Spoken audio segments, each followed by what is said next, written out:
Halo,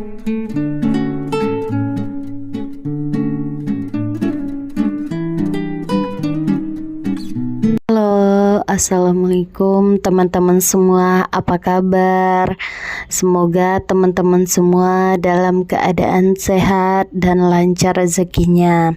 Hari ini aku ingin evaluasi budgeting untuk bulan Mei ya teman-teman di tahun 2025 ini. Dan udah lama banget aku tidak pakai dompet pintar yang warna pink kesukaan aku ini, dikarenakan selama ini aku memakai budgeting mingguan dan ternyata terselip uang 1.000 ya teman-teman tanpa kita sadari.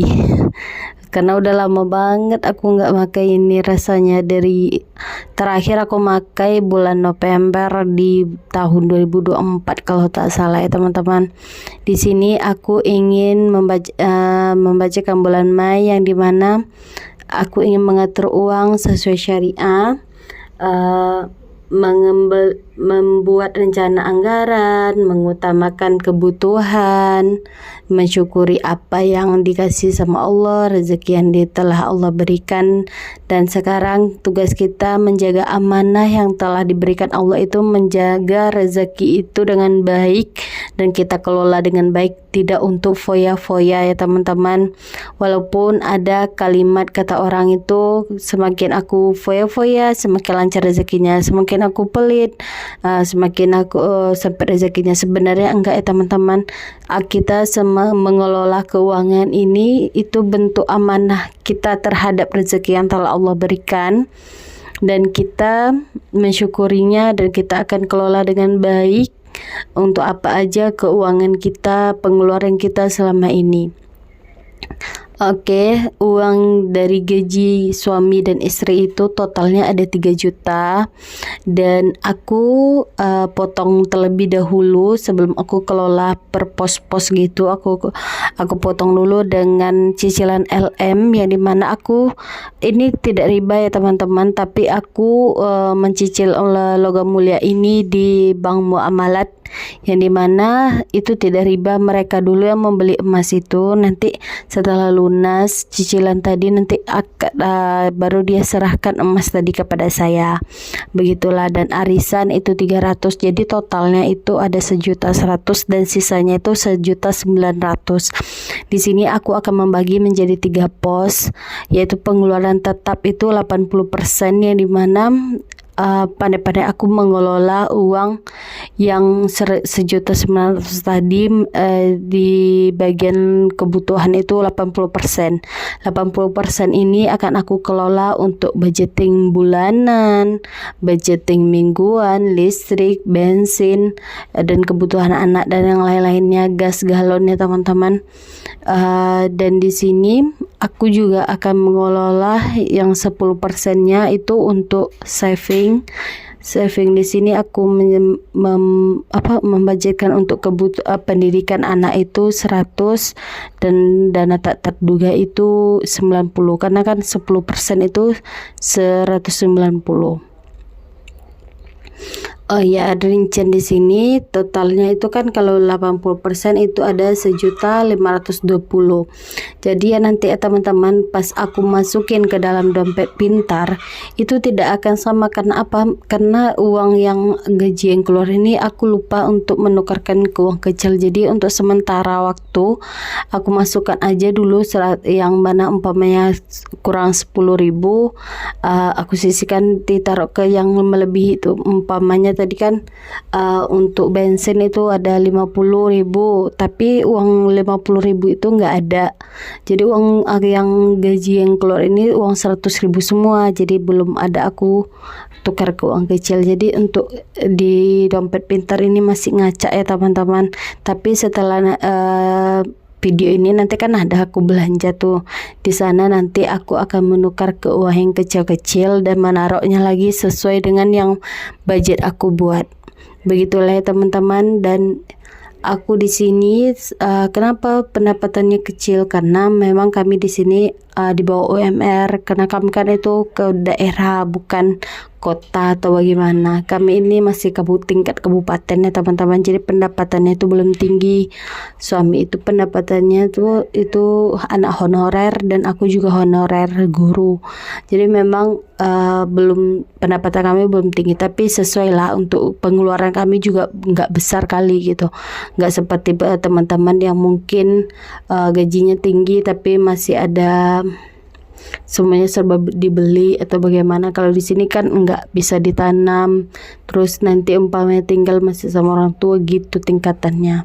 Kalau teman-teman kan udah biaya rumah sendiri atau bagaimana. Jadi memang pendapatan teman-teman sesuai dengan pengeluaran teman-teman. Begitupun dengan saya, pendapatan saya sesuai dengan pengeluaran saya. Jadi kalau umpamanya kurang, bagaimana Kak? Sebenarnya itu pandai-pandai kita membelanjakan uang tadi sesuai budget yang udah kita bikin gitu. Kita harus menahan diri, bikin sesuai yang udah kita budgetkan. Kalau umpamanya boncos bagaimana? Gak apa-apa, itu namanya proses, itu namanya progres yang harus kita perbaiki. Udah tahu boncos di sini umpamanya, jadi kita perbaiki untuk bulan kedepannya ya teman-teman. Begitulah dalam mengelola keuangan. Fungsi kita budgeting ini bukan untuk pelit sama diri sendiri ya teman-teman, tapi memang untuk membuat diri kita itu belajar.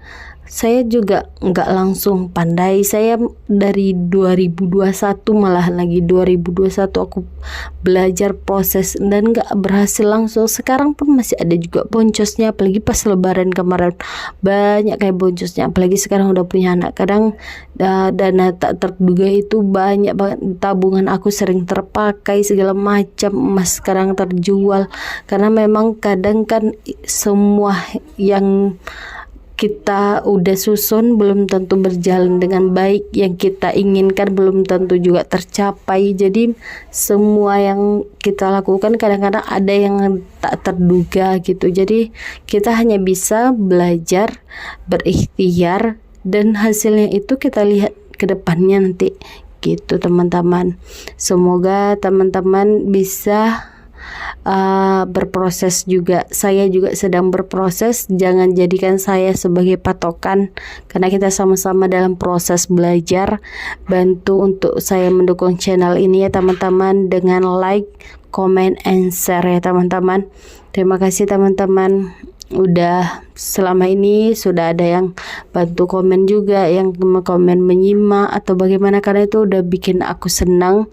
Kalau umpamanya saya untuk dapat uang dari channel YouTube ini nggak ada, saya dapat nggak ada sedikit pun saya mendapatkan uang dari channel YouTube ini ya teman-teman. Tapi memang saya hanya ingin mengupdate channel ini, karena saya ingin menjadi memori nantinya. Umpamanya saya belajar, umpamanya ada rasa malas atau rasa apapun mau bikin budgeting, saya bisa melihat lagi, oh yang lalu-lalu ekonomi saya membaik, utang kur lunas itu karena selama ini saya budgeting. Jadi rasa malas, rasa ingin foya-foya itu tidak ada, karena belajar dari pengalaman yang ada yang dahulu.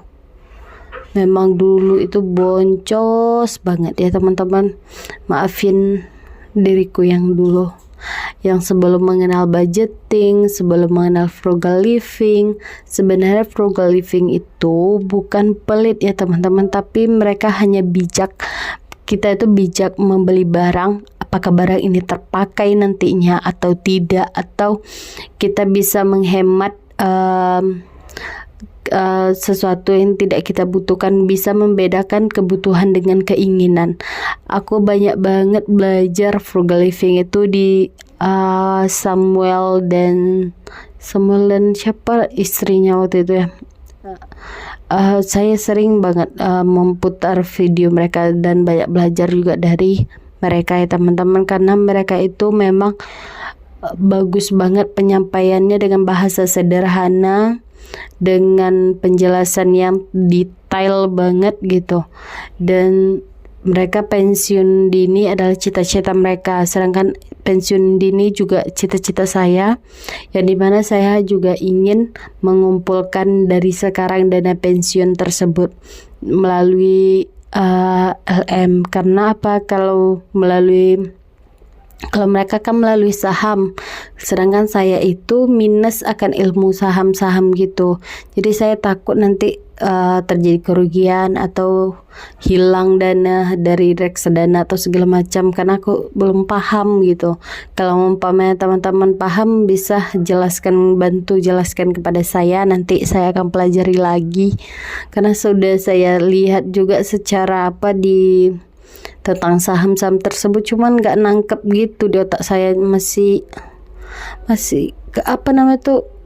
susah untuk dimengerti teman-teman duitnya gitu. Nanti kita setor ke dalam, takut nanti merugi atau bagaimana. Karena saya tuh kalau udah merugi takut banget, berarti kan kita sia-sia jadinya menabung di sana. Mending tabung di bank lagi gitu, walaupun ada potongan per bulannya. Beda dengan yang memang takut hilang total, apalagi orang kena tipu dengan saham apa segala macam. Ya begitulah, rasa takut aku tuh lebih besar daripada rasa ingin ikut gabung investasi saham tersebut. Jadi aku main aman aja dengan cara LM atau emas perhiasan ya teman-teman. Itu pun belum pernah tuh.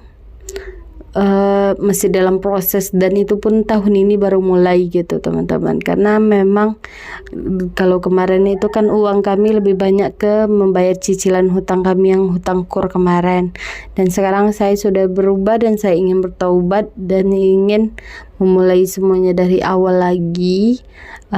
Walaupun kami itu berjalan tidak seperti teman-teman yang langsung sukses, yang langsung kaya, yang tabungannya banyak, enggak ya teman-teman. Kami mulai dari nol, merintis dari nol, begitulah ya teman-teman. Dan ini Binder Pink yang dimana itu ada challenge 2.000, 5.000, 10.000, 20.000 untuk sisa budgeting bulanan. Terima kasih teman-teman. Assalamualaikum.